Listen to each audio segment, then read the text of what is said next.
Yo, what's going on? Today I'm gonna go over everything I know about building pretty much. So, this is gonna be a basics to advanced building tutorial that should fit all of your building needs up to this date, the date of the video's release. It's gonna include some pretty old, well known tactics as well as some new ones, including some that are glitches. However, I doubt these glitches will be patched anytime soon. Well, yeah, let's get into it. Okay, first things first. If you haven't talked to this guy, I'm gonna need you to talk to this guy. He's gonna give you a quest that teaches you how to build with blocks on floors, ceilings, and walls. Pretty much teaches you just the basics, the bare basics, and doesn't really go much further into that, but will reward you a blank plot at the end. Blank plot is going to look something like this. This is what you need when you're building all of your custom builds, whether it be a business or a custom house. It's very handy. You don't have to cover up a whole thing or just have a bunker that you're never going to use if you were one of the ones that focused on that during the Halloween update, which is the only time you could get it. You can click the check mark, but you can also just click anywhere on this little tag to use the plot, and you can click edit, which changes the name, and then this will put everything that's stored on the plot back into your inventory. So let's go over some of the basic things, basically what that guy will go over with you. We have 5 different options down in the bottom right. If you click on them, they can all change, but there are also hotkeys, and I will go over those. So if you press Z, you can change the position increment, which is the amount of space that it snaps to on a grid. If you press X, you will change the rotation increment, which is pretty much the same deal, but for rotation. These two are more of modifiers instead of increments. So there's hotkeys, but for some reason they're not telling you. When you hold down Shift, you will have the multi-place on. That means while I'm holding Shift, I can keep placing more of this item. When you are holding Control, the item will stay in one spot, and you can use your mouse pointer to rotate instead, still by the same increment. And lastly, pressing tab will toggle on and off the collisions of this item. Some blocks and items do not have collisions to begin with. There's a second list of options you can do while you're building or just editing, and this is all these when you click on the item. Moving it will put it back in that state where you're holding it with your mouse. You can press Q to exit that immediately. Scaling it will let you change the size of that item. Some items do not have some of these options and have different limitations. Storing it will put it back in your inventory. Colors with the color game pass will let you change the color of the object. Some objects have more than one. And the clone option will let you clone the object of the exact same color, proportion, and rotation. So I can have something like this, clone it, and it will be in the exact same conditions. And the final basic thing about building that I need to say is that these objects all have the same type of triangles underneath them. These will always be pointed in the direction facing forward of the object, and these change depending on the length, dividing that length into a certain lesser amount. You can use these to help with your measurements while you're placing things adjacent to one another, but a lot of times that's all they're used for. Now for those edit options or configurations, some have more than others and some have different versions than others. They will permit light of the color that you give them, and you can change this to whatever you like. With glass items, they will change the color of everything behind them, and certain objects don't show text through glass, so you can use this to hide information. Blocks are the simplest version of any item. Items can have up to 4 I can't remember seeing any with 5, but I'm pretty sure there are some. And with this configurations option, it is unique to only a few. These two are the best examples I can find.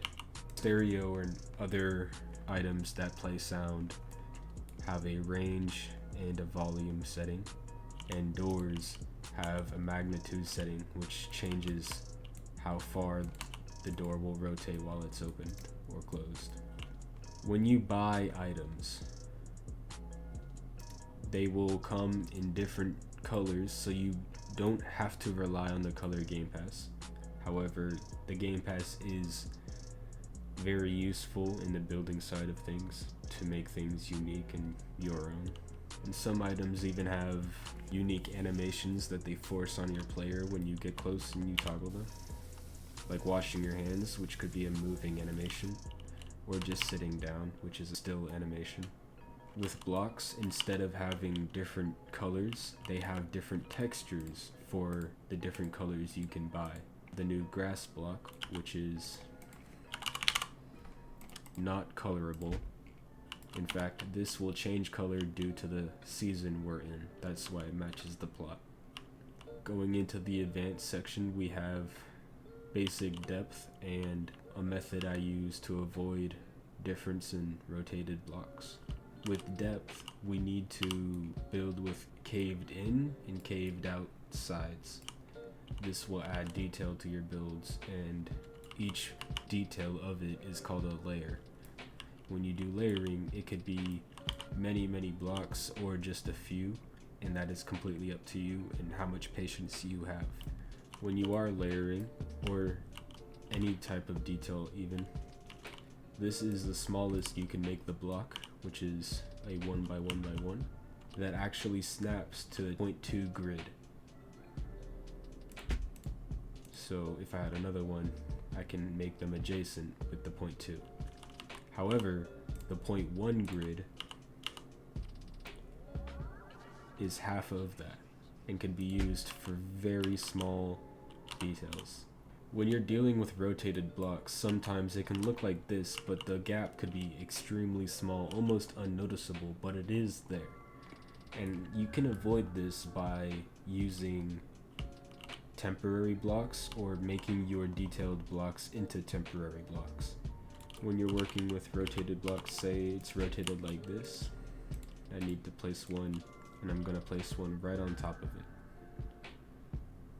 Even though I have 0.1 enabled where I can get the finest detail, I've still got this smaller gap than 0.1.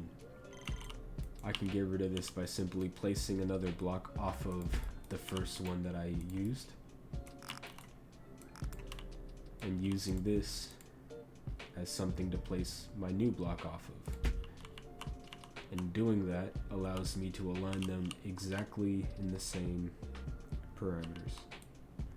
Alright, my first advanced technique that I want to show you is a technique that I use to make this pillar, or basically the technique that anyone can use to make anything that resembles this amalgamation of blocks.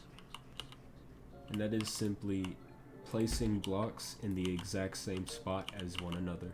So what I'll do is I will pre-scale a block out of the way, take another block, and then fix it right where the other block would be using that pre-scaled block.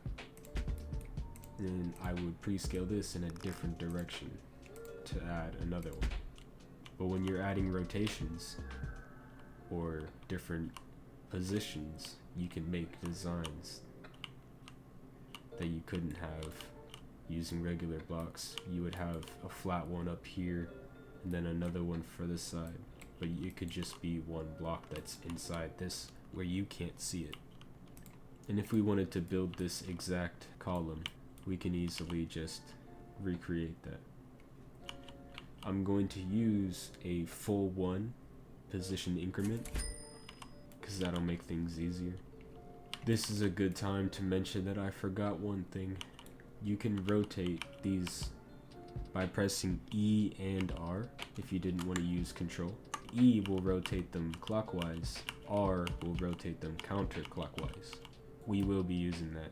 So I'm gonna start with one at 90-degree angle and one at a 45-degree angle. We will be using this one at the 45-degree angle as our temporary block, and rotate pressing R 5 times by 5 degrees. Pre-scale that, and then rotate it by E this time 5 times. And now that the last one is placed, we can fix all of these pre-scaled blocks, using this if we have to find this right size. And after all that's done, we can start sending the pieces up, and we have our spiked column. This is scalable, so you can make it bigger or smaller. This next advanced method is how I make curves, but what I'll start with is a block of default size except for the height. I will shrink that all the way down, and using a full 1 increment to make it easy on myself, or 0.5, I will find a spot that I need my curve at, but I'll place it in the middle of the curve. I will then use a block and scale it to the radius of my curve. Using a full 1 increment, I can find this block and use it as a temporary block to just place this off of. And then I will place another block off of the side of this as another temporary block. I'll repeat that process. However, I will rotate this second temporary block by 15 degrees, or 5, or 10, depending on how detailed I need this curve. Remember, the bigger the curve, the more noticeable these edges will be. And I'll just continue all the way down to the end. I've used a method simpler, yet it is including both this method and this method into making these round pillars. Man, let me tell you, this clone option is very handy. To make sure that this is the most efficient, I use this circle rug right here, scaling it to its minimum size. It fits right on top. And this would be 20.2 spaces, or the smallest voxel size for these blocks. I would call it 20 spaces. And we were gonna have to use 0.1 to find the exact center, because it is an even amount. Each piece will look like this, scaled upwards. And what I'm gonna do with this new fancy clone option is I'm gonna have a template over here so that I can scale this down, clone the template, find it, rotate it by 5, and scale it out of the way.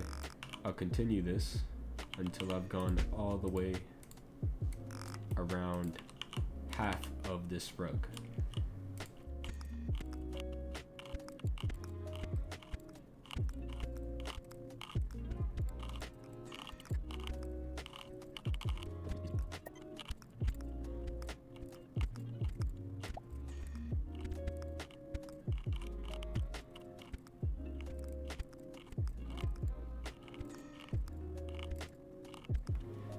And when we get to this one, we can know safely that our torture is painfully over, because this will segue us directly into the next part of this,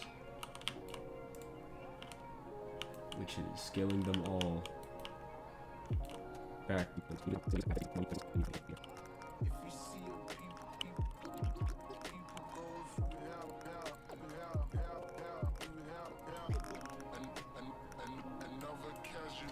Alright, and then from this stage, you can just scale each bit up, and you got your pillar. Alright, this last thing I need to show y'all is the glitch that I was talking about in the beginning. So some of these new items allow you to place stuff that can be placed on walls off the side of these items, and the result gives you, interesting enough, a sloped block. Now there are a few items like this, mostly new, that allow this, and some of them even offer different angles, some steeper than others. So these are very advanced to use. You would have to do a lot of planning and a lot of measuring beforehand, but I've already seen some pretty impressive stuff with this kind of technology, you could say. And I hope they do not patch this, because this is a very useful thing and we've been asking for some way to have curved or sloped blocks anyways. So if we could just have this little secret method just for us, then that's fine with me. Please don't patch it. When you're using depth, don't be afraid to be extremely patient and add patterns into your builds, like certain designs for the floorboards, or certain arches that transition the wall to the ceiling, or just pillars in the wall at a pattern of lengths. Just make sure you honor that idea that you had in your head before you started building. Having a large amount of patience and motivation is a huge part, but only half of the process of honoring and respecting your own ideas. The other half will obviously be hosting it, but this is a building tutorial. And with that being done, I think we are finished with this tutorial. Thanks for watching. See ya.